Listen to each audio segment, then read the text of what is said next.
may be seated. Baker versus Hickman. You ready, counsel?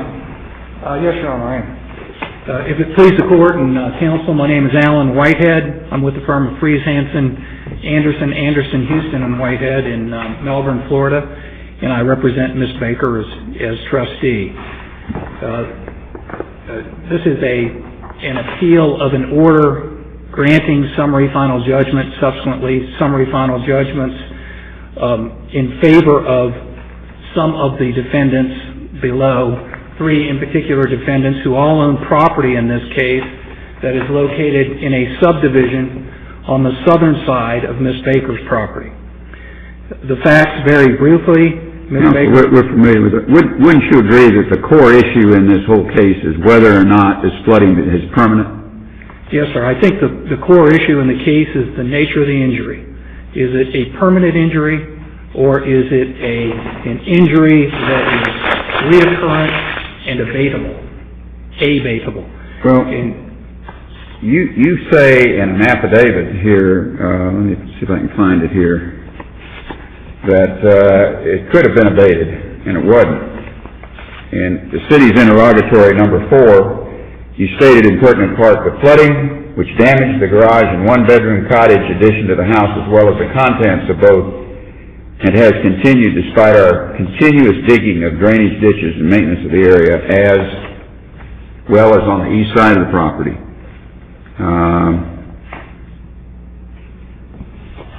Doesn't that suggest that it's abatable? Yes, sir. I think it is abatable. And if it's abatable, then it's a continuing kind of tort, essentially. Yes, sir. It's a continuing tort. If it's abatable, it's a continuing tort.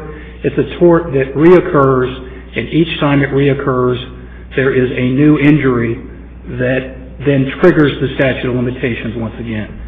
And in support of that, we rely on the case of Carlton versus Germany Hammock Groves, which deals with that issue of whether or not it's abatable. And in that case, there was the culvert that was crushed. The crushed culvert caused the flooding. If you open the culvert or the flooding recedes, and therefore it's abatable. And because of that, the statute of limitations did not bar the claim. What are the facts in the record that reflect that this is an abatable issue? Okay, sir. There are a couple of facts, or there are several facts that support that it is reoccurrent and abatable. First of all is that it is not a permanent condition in the sense that there is always water and always flooding. The flooding comes and goes, as Ms. Baker indicates in paragraph 22 of her affidavit. When it rains, it comes.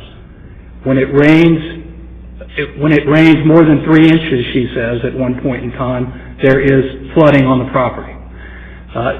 The testimony as far as whether or not it is abatable is, number one, it abates when it's not raining and when it's dry, and then it reoccurs when it rains again. Number two, there were 2 affidavits that really weren't mentioned by either side in their answer brief that suggest that the cure for this problem, at least on the south side of the property where these defendants' property is located, is to install a retaining wall that will abate the flooding and stop the flooding from occurring, thereby indicating that it is an abatable problem that can be corrected. And we believe that's sufficient record evidence to, at the very least, create an issue of fact. I want to make sure I understand this correctly. So the two items of information that you say create a factual issue are, one, your client's testimony that every time it rains 3 inches within some period of time, there's water drains onto the property. That's one. And the other is that one of the defendants says that if you put up a retaining wall, that'll abate it. No, sir. The expert engineer that was hired by Ms. Baker comes in and says the solution here is to construct a retaining wall on the defendant's property. There's an area along the bottom of the swale or the bottom of the hill on their property. Shouldn't there be some kind of reasonableness test in determining whether something's abatable? I mean, at some price, if you're willing to spend, $1 billion, I think you could probably fix anything. And the testimony from your client was they had tried all sorts of reasonable efforts to stop the flooding that happened every time there was any significant rain with absolutely no success. And then you come with a preliminary engineering report that says if you build a retaining wall, and there was some additional drainage stuff that he, as a preliminary estimate, said would be $120,000, he thought you could fix at least part of this problem. Well, is that reasonable abatement? I mean, it seems like the test is almost meaningless if you're talking about a standard by which, if you're willing to throw as much money as it takes at something, you could probably stop flooding, I would think. Yes, sir. And I think that you may well be correct, Judge, but the issue of a reasonableness test then presupposes that we're dealing with issues of fact, and it's a question for the finder of fact to determine, can this be abated? Can this be abated? How does that, and this may be out of left field, but how does that relate to the issue of mitigation of damages? Because I would think that in order to win your permanency argument, you'd have to prove that this was abatable, which means she could have fixed it and stopped the flooding, but she let it happen since 80, what was it? Actually, there's record evidence to suggest that she was first aware of the problem in 1989 or 1990. And that's when the people next door built. And the subdivision was constructed sometime in 1990. So presumably, if they unbuilt the subdivision, it would be abated. An unbuilt subdivision would abate it, yes, sir. Yeah, well, I think that's what Judge Lawson is getting to with respect to how far do we take this? If you have to unbuild the subdivision in order to keep the land dry, maybe that's the wrong measure. I'm not so sure I disagree with what you're saying, but my concern is more with the point in time when that decision is made. Mm-hmm. And we have record facts to suggest that this maybe 4 years might be a good point in time. Abatable. Which to make that decision.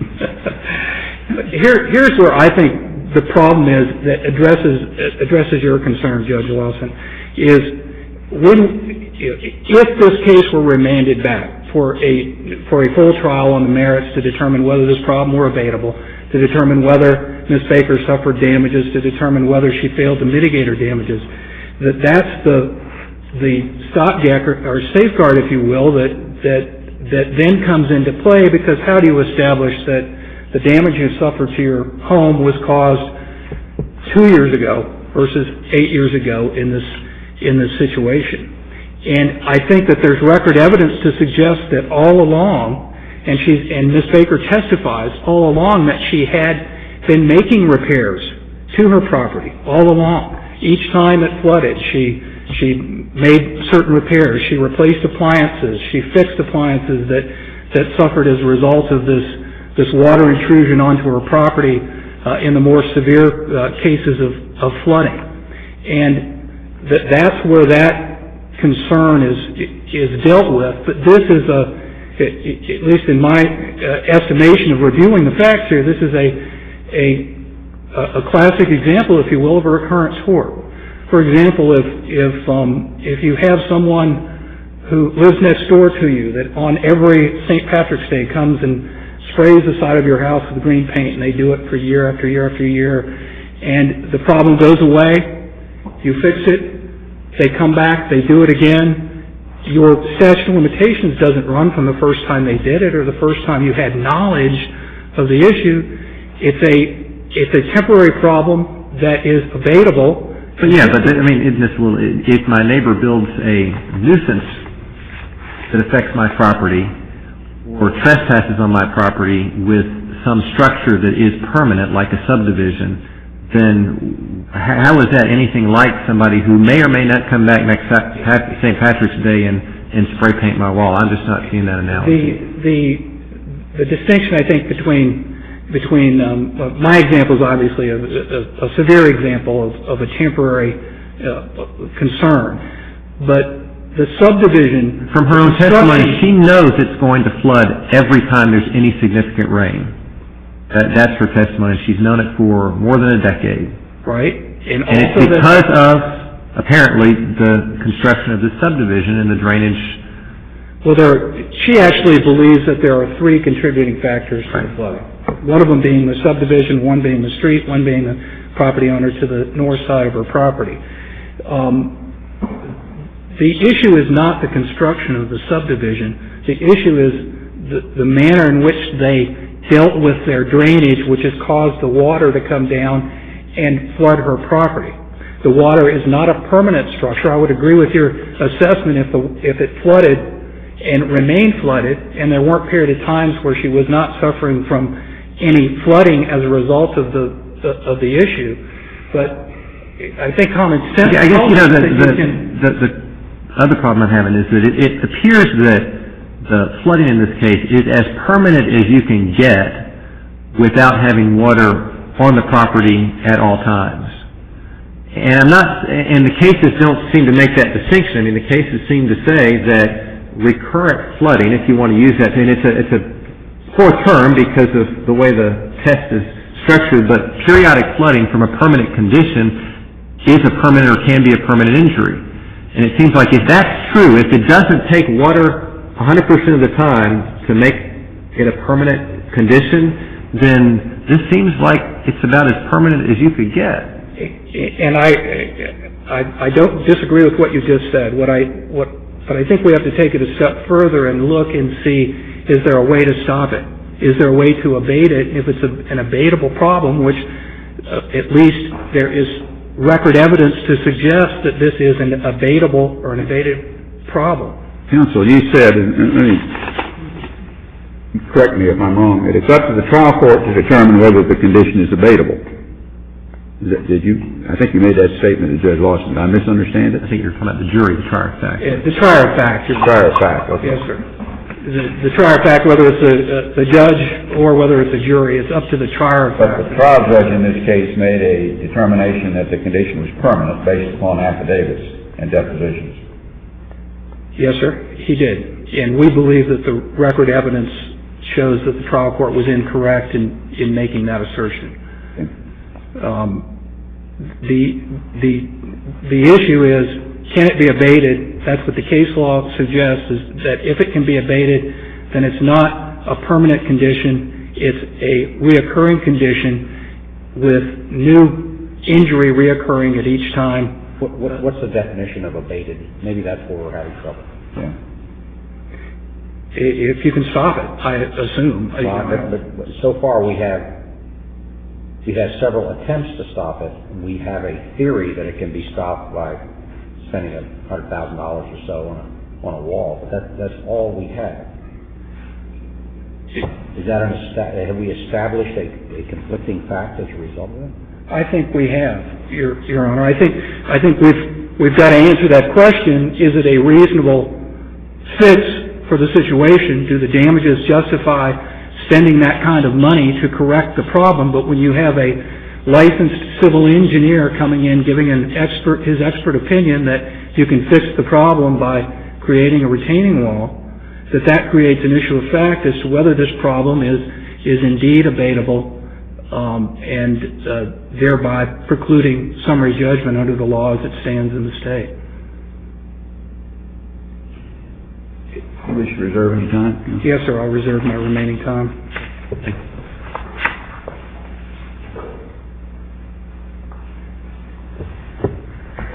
Next is the court. Donna Crosby with the law firm of Billing, Cochran, Heath, Lyles, Morrow, and Anderson on behalf of appellee Edith Berard. I plan to use 10 minutes of the time allotted for the appellees. Greg Durham, a counsel for Hickman and Cattell, will use the remainder of the time. Also at the table is Donna Hanson, counsel for City of West Melbourne, appearing as amicus, not participating in oral argument.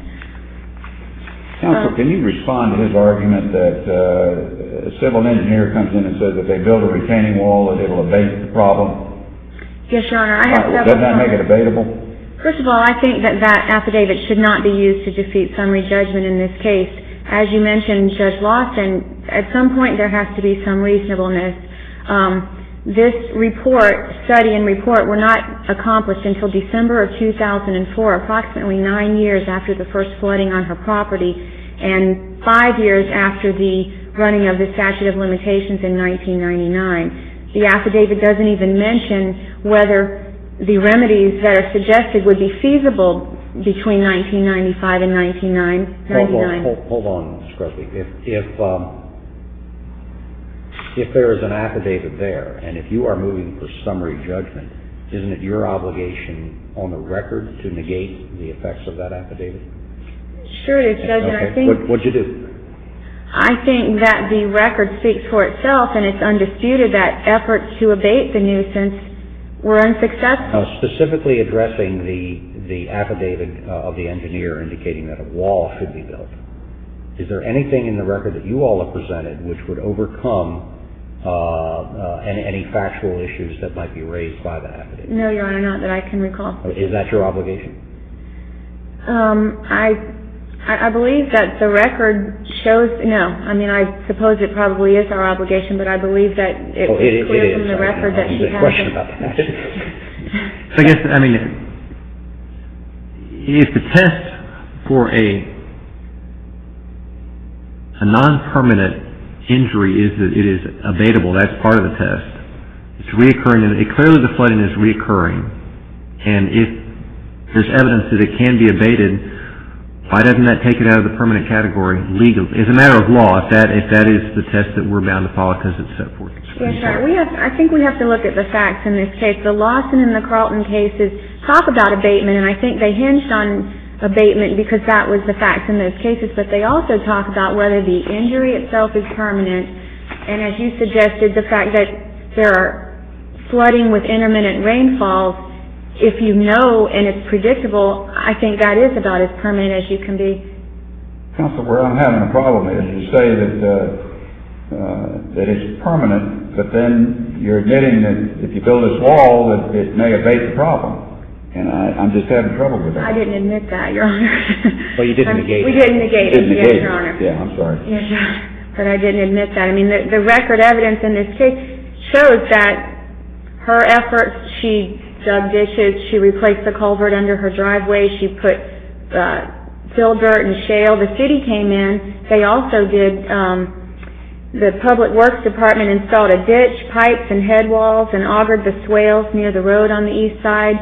I mean, there's record evidence that shows that all attempts to abate were unsuccessful. And at the same time, I think she did have an obligation, going back to the reasonableness, to maybe hire an engineer sooner than 2004. Why? She admitted in... Why did she have to do that? She had knowledge in 1995 of the injury and of the cause. Okay. And we're really talking about... I don't think we're really talking about the effect of the statute of limitations back in 1988 or 89 or whatever. I think we're talking about whether it's a continuing injury and whether the statute of limitations precludes the last, whatever the statute is, 4 years. Right? So as long as she got her engineers sometime in that prior 4-year period, I mean, what's the harm? She filed suit in 2003 and the report was conducted, the study was conducted in 2004. Okay. I mean, that's our argument, is that this is a permanent injury. It occurred, the causative condition is permanent.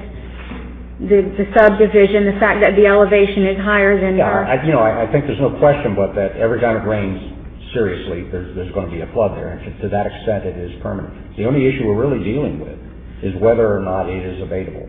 And I guess the concern that I have is, we have this unnegated expert testimony that a wall will do the trick, which would suggest that it's abatable. And we also have the notion that even that suggestion is out in left field because of its expense. But isn't that something for the trier of fact to determine whether it is a reasonable, if indeed reasonability enters into this, whether it's a reasonable? Judge, I don't think capable of being abated is the only factor to be considered here. As I said in the... Well, help me out. What else is there? Well, the fact that the causative condition is permanent. Yeah. the fact that the damages are capable It's of... going to keep raining, I'm pretty sure of that. Excuse me? It's going to keep raining, I'm pretty sure of that. No, I mean the causative condition being the construction of the subdivision to the south of her that on the raised elevation. The fact that the damages are capable of being estimated and determined. In the Lawson and the Carlton cases, they settled... Do we know what the damages are? Excuse me? Do we know what the damages are? I don't know that we have that quantified. Because I suppose if the damages were less than the cost of the wall, you might have an interesting argument about whether that wall would make it abatable. But I didn't see anything in the record that suggested that there was a quantified amount of it. Well, I think that there's an argument to be made in addition that she sat on her rights. I mean, she knew for many, many years, and even if she didn't know it was a permanent condition, it happened every year for every rainy season, and she testified in her deposition that she didn't hire a civil engineer to undertake a study because she felt like it was the city's responsibility. And so, I mean, to come in the 11th hour with a stale claim that she's trying to revive with an affidavit of speculating that this might abate the problem, and we have to understand that I mean, what's clear is the law's not clear. I mean, to be honest with you, I mean, I've read these cases from Florida and all across the country that, one case will talk about abatement and one talks about damages and... See, Ms. Crosby, that's why we have jobs. Exactly. The Schneider case out of Texas talks about the fact that, the fact that the causative condition is permanent, and it does raise the issue that anything could be abated at any time. I'm sure if you build a giant plastic bubble around this property, it would probably keep it from flooding, but I'm not so sure that makes any sense. And that's why I believe that we can't just hang our hat on the abatement issue. I believe you have to just use common sense. At some point, the antiquated, so to speak, nuisance and tort laws need to be, we need to consider that as a guidepost, but at some point we need to look at common sense. The lady knew in 19... Whose job is that? That's yours. Not a jury. No, Your Honor. I think it's a matter of law to determine when her cause of action accrued and exactly what... Does she have a single cause of action or does she have successive causes of action? Interesting. What is the Texas case that you're referring to? Well, the Schneider case is really all over the board as far as... do you need the site, Your Honor? I can get it from your brief. Actually, I don't see it in the brief. 147 Southwest 3rd, 264. In that case, there was a nuisance with contaminants in the air, and the Supreme Court of Texas undertook a 32-page analysis to try to straighten out the law in Texas as far as what constitutes a permanent nuisance, and I don't think they really did much better than what they started with, but they throw into the mix a lot of the theories that go into this thinking, and certainly the conclusion that can be drawn is that the fact that it's capable of being abated is not the only factor to be considered. Well, but is that a summary judgment case? I don't believe so. No. See, that's the problem. This is there a factual issue determination? Mm-hmm. And I'm not so sure the Texas case addresses that. No, I'm not so sure that it's very persuasive in this case, but as I say, it goes into the history of the factors that are to be considered in determining permanent versus temporary. We would just ask that the panel affirm the grant of summary judgment in this case. If you have no further question, I'll sit down and defer to counsel. Okay. Thank you.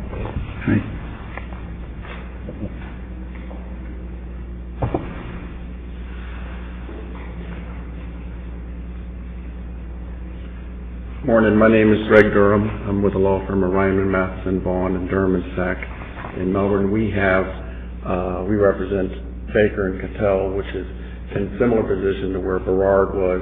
We're on the south side of Mrs. Baker's property. What is your last name?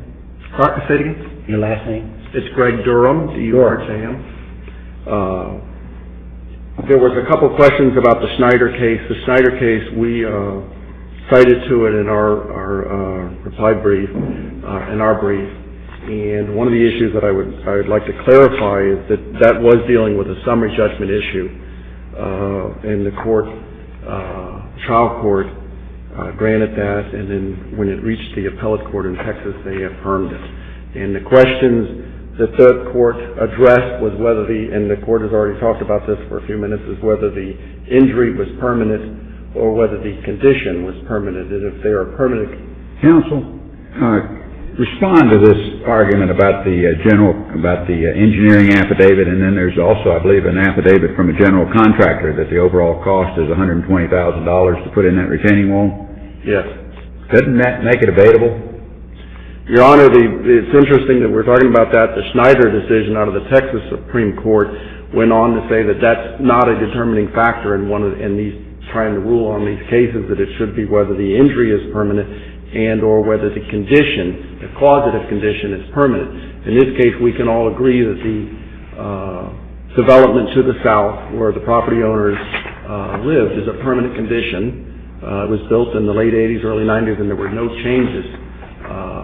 And there's nothing that can be done about it. But if the affidavit of the civil engineer says that this will stop the flooding on the plaintiff's property, which I think is essentially what it says, and then a general contractor comes along and says the cost is $120,000, doesn't that make it abatable? Well, it could. I mean, we know Mrs. Baker had tried since '89 through 2004 to abate this condition and was not successful. She went through several different ideas that she had tried to remedy the correction. She did culverts, she built I think a small pond, and she did a few other things. So she was never able to abate the condition. And these people come along as experts and they say, well, we think we can abate it. But obviously that was many years after the fact, and that was never tested on whether they could abate it or not, because nobody would be able to know whether that. So under your argument then, that you'd have to go ahead and build a wall and spend $120,000 to see whether it really did what it was supposed to do? Is that what you're suggesting to the court? I'm not suggesting that they build a wall around people's property to determine whether it would abate this condition or not. Our argument is that based on that Schneider decision, you don't get to the issue of whether something is abatable. But Schneider is certainly not binding on us. In fact, I'm looking at the quote from the town of Miami Springs versus Lawrence case, which goes on to say, but if the overflow is merely temporary, occasional, or recurrent, causing no permanent injury to the land, or if the situation involves other elements of uncertainty, such as the possibility or likelihood of the alteration or abatement of the causative conditions, it is generally held that each repetition of the overflow gives rise to a new cause of action. So the Texas case doesn't do much for me when we have a Florida Supreme Court case that seems to contradict it. I understand that, Your Honor, but in that particular case, the condition had been abated and there was record evidence that condition had been abated. In this case, we never got to that point because over the years, she was never able to, according to Mrs. Baker, never able to rectify or remedy this situation. And I would point out or argue that whether the condition is abatable or not, Mrs. Baker needed to do something once she knew that this condition was permanent. I mean, she's asserting that it was a permanent condition affecting the value of her property, so you got the diminution of value of her property, that it floods whenever it rains more than 3 inches, and she knew about that and needed to do something. She had the conversations with the people at the city of West Melbourne complaining about the condition. At that point, that condition is a permanent condition. That's what the trier of fact found in this case, was that it was a permanent condition. Well, I hope it wasn't a trier of fact, plus it was a trier of fact. The judge is an automatic reversal. I'm sorry, the judge made the determination that this condition was permanent, and I think the case all supports the proposition that he would be the one that would make that determination along a summary judgment. Thank you.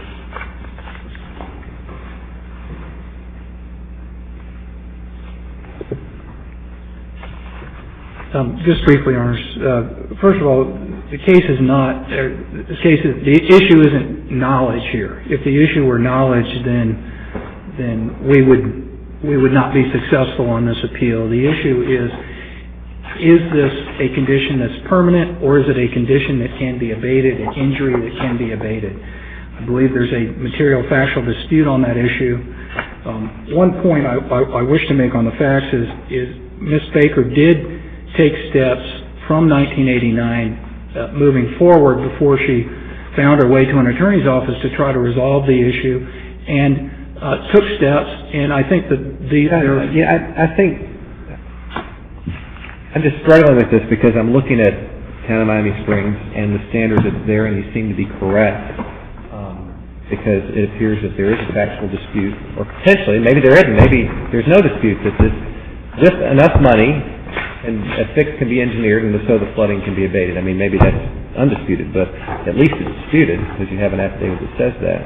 I just am struggling with the concept of a standard that basically means that there is never a statute of limitations when you have a permanent condition that causes regular flooding every time that it rains, which to me ought to be the kind of thing that you ought to have to sue within a reasonable period of time. The legislature says 4 years, that sounds fine to me. But when you add this test of whether it's abatable, then you could wait 40 years and then come in and say, you know, I have an engineer that says I can fix this, and so it's recurring, I can sue. I mean, there is absolutely no statute of limitations if you add abatable, because I can't imagine a water problem that you couldn't engineer around with enough money. So the test doesn't, why is this a test that makes sense when that is the reality? I guess that's what I'm struggling with. I kind of look at the issue from a different position. Obviously, I'm an advocate here, but if you look at the concept of nuisance, and if a nuisance continues and is a continuing nuisance and creates new damage each time there's a new issue or a new nuisance, which is what we allege happens here, is that every time it floods, and it doesn't flood all the time. This isn't a situation where a floodgate is open because a dam is breached, like in Katrina in New Orleans, where the water's there and it stays. It's a situation where there are periods where it doesn't flood, there are periods where it does flood, but each time it floods, after a situation is corrected, what's the measure of damages that you would be seeking? Are you seeking, the cost of replacing the washing machine that was damaged 9 years ago? Okay. So you only get to go back 4 years from the date of the suit. We're permitted to go back 4 years. But you also are seeking the lost value or the difference in value of the property, which is something that would have been a measure of the damages available a decade ago. Correct? Assuming it can be quantifiable. Right. Or quantified, and I don't think there's any record evidence as to what that... Yeah, but you can find an expert that can testify that this is with this flooding condition, this is the value without it. Okay. Yeah, it's a difficult problem. Thank you, counsel. That'll conclude our session of oral arguments this morning.